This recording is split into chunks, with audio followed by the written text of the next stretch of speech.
السلام عليكم. تعالوا كده ان شاء الله النهارده معرض لحضراتكم مجموعة من الحمام للبيع. المجموعة بإذن الرحمن كلها صغيرة في السن، فيها حمام على وش شغل وفيها حمام ان شاء الله زغاليل.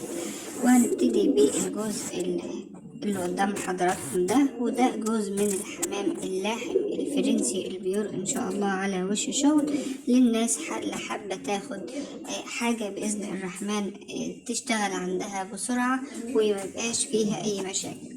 جزء حمام لاحم فرنسي بإذن الرحمن بيور من السلالات المحترمة والكويسة جدا، إنتاج عالي جدا وصحة ما شاء الله كويسة للناس اللي دايما بتحب تاخد الحمام اللي بيكون على وش شغل. ما شاء الله تبارك الرحمن، حاجة كويسة، حاجة مضمونة بإذن الرحمن.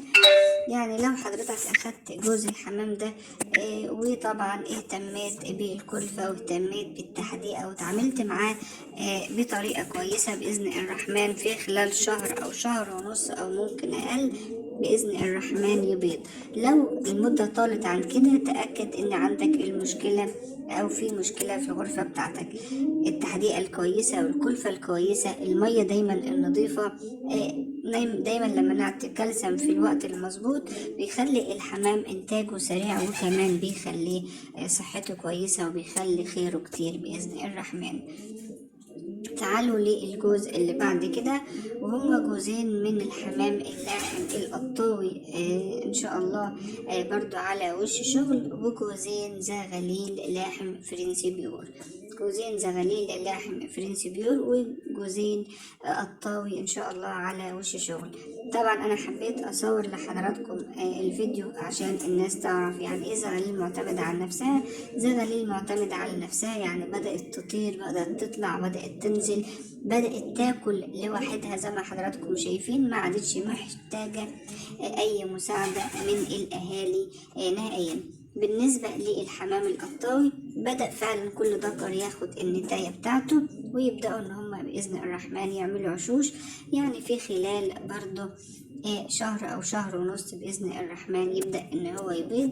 لكن الحمام الموجود عندي لزغاليل معتمدة على نفسها طبعا لسه صغيرة، قدامها 4 يعني ان شاء الله شهور او 5 شهور كمان على ما البيض. بس حاجة يعني زغاليل بتاخدها تربيها على ايدك، تهتم بيها بالطريقة الصحيحة، تبقى بإذن الرحمن ربتها تربية كويسة وحاجة ما شاء الله ربنا يبارك إن شاء الله لصاحب النصيب. الحمام زي ما حضراتكم شايفين الحمد لله بفضل ربنا حاجة محترمة. الحمام بياكل لوحده زي ما حضراتكم شايفين، لأن بعض الناس لما بتسمع كلمة زغاليل بتهيأ لها إن الحمام بيبقى صغير أو كذا. لا، معنى كلمة زغاليل يا جماعة للتربية أو زغاليل معتمدة بتكون فعلا اعتمدت اعتماد كامل على نفسها، مش محتاجة اي تدخل ولا محتاجة مساعدة من اي حد. كل احتياجها منك انك تحط لها اكل نظيف ومية نظيفة، والمكان طبعا بتاعهم يكون نظيف والتهوية تكون حاجة مظبوطة. طبعا لا يكون المكان حر ولا يكون كمان برد، الدنيا تبقى كويسة جدا.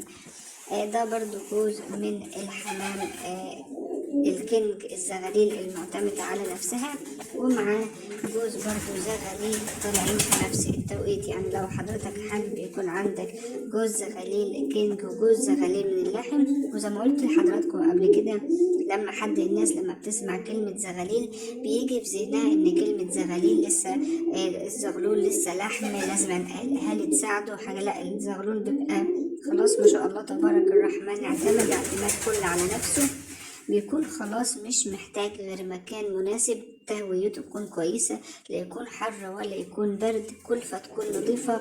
وعاوز اقول لحضراتكم ان الحمام ما شاء الله الكاميرا حقيقي مش عاطيه له حقه. زغاليل مستوى كويس جدا من اهالي مستواها كويس جدا، حاجة محترمة بإذن الرحمن. ربنا يبارك للبيع وكمان يبارك للمشتري. الحمام ما شاء الله يعني مجموعة بصراحة كويسة جدا، فيها زغاليل فيها حمام على وش شغل للناس اللي حابة أو عاوزة يكون عندها أنواع حمام تكون كويسة بإذن الرحمن.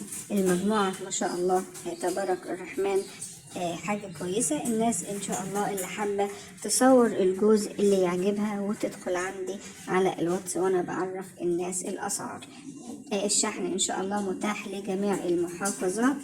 الامور بتبقى بسيطة يعني، والشحن يعني بيكون برضو بسيط، وربنا يبارك ان شاء الله للبيع وكمان يبارك للمشتري. اتمنى الناس تتفرج على الفيديو براحتها، واللي يعجبه حاجة يتفضل يتواصل معايا بإذن الرحمن. الحمام كمستويات ما شاء الله، الله اكبر، حاجة محترمة. ربنا يبارك ان شاء الله للجميع.